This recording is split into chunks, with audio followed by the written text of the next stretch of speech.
Kawan-kawan, sekarang ni Ben dengan Lilu tengah sediakan pen dan kertas untuk salin resepi cili merah cili hijau. Kawan-kawan di rumah tu kalau nak belajar kena sediakan pen dan kertas juga, ya. Jadi kita memang masa, jom kita saksikan cili merah cili hijau Kids on 2. Saksikan.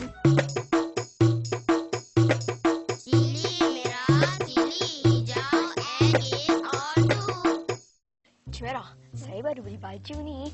Baju ni kali hijau. Tengok ada kulit belang kan macam kedua. Saya pun beli baju. Banyak lagi baju daripada awak tau. Ish. Cici Merah, kawan-kawan apa dia?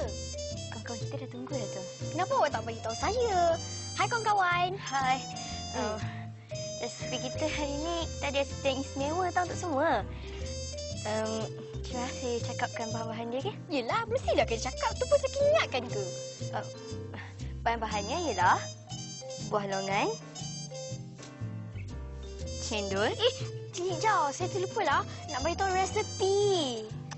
Tak apa. Lepas kita cakap bahannya, awak cakap resepi tu. Biarlah ngam sikit. Ngam ke tak ngam ke, cepatlah sikit. Cincau, ais dan air soya.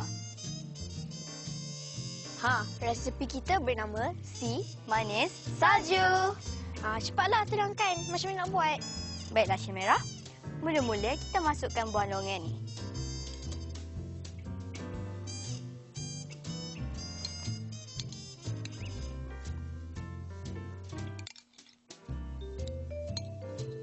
Kemudian kita masukkan cendol.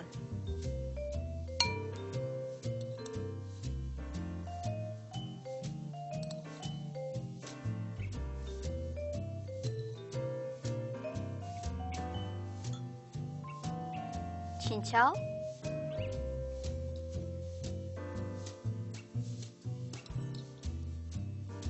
ais,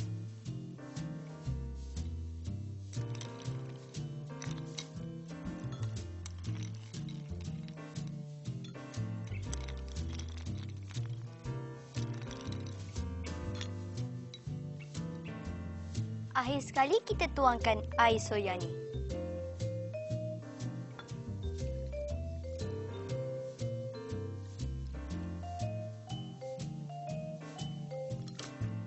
Kacau semuanya sehingga sebati.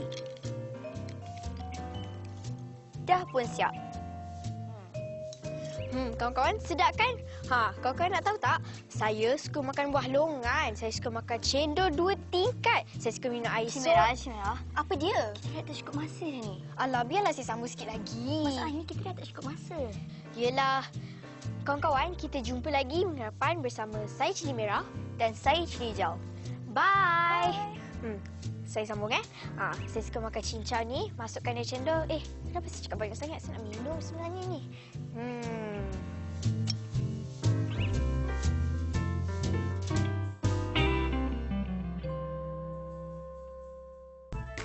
Bas, Ya. saya suka resepi ni. Namanya pun best. Si Manis Salju.